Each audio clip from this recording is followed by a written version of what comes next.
අයිබෝන් මම විශේෂඥ ශල්‍ය වෛද්‍ය රොහන් සිරිසේන.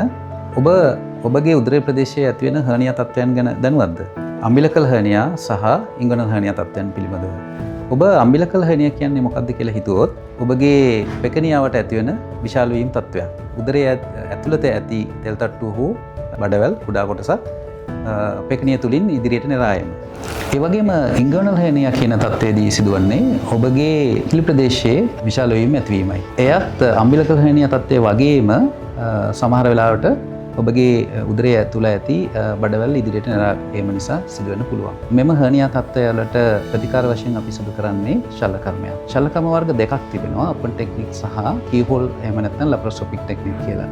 ඕපන් ටෙක්නික් එකේදී අපි කරන්නේ සාමාන්‍ය කැපීමක් සිදු කර ඔබගේ උදරයේ බිත්තිය ශක්තිමත් කිරීම.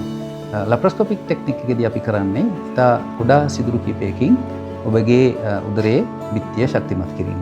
ඉතින් අපි ලැප්‍රොස්කෝපික් ටෙක්නික් එක ගැන කතා කරොත් එහිදී සිදු කරන්නේ බිත්තිය දැලක් මගින් ශක්තිමත් කිරීම. හැබැයි කැපුම් සිදු කරන්නේ ඉතාම සුළු ප්‍රමාණයක්. එහි තිබෙන වාසිය තමයි ඔබට ඉතාම ඉක්මනින් ගෙදර යන්න පුළුවන්. රැකියාවට ඔබට ඉතාම ඉක්මනින් යා ගන්න පුළුවන්.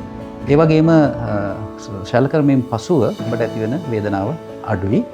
අපි කියනවා කොස්මෙටිකලි ඔබට සලකා බැලුවොත් ඉතාම පොඩි කැපුමක් තමයි ඇතිවන්නේ. ඔබ හිතනවා නම් ඔබටත් හර්නියා තත්ත්වයක් තිබෙනවා කියලා ඔබ කළ යුත්තේ සුදුසුකම් සහිත වෛද්‍යවරයෙක් හමු වී ඒ සම්බන්ධව සාකච්ඡා කර ඔබට සුදුසු ශල්‍ය ක්‍රමයක් තීරණය කර ගැනීම.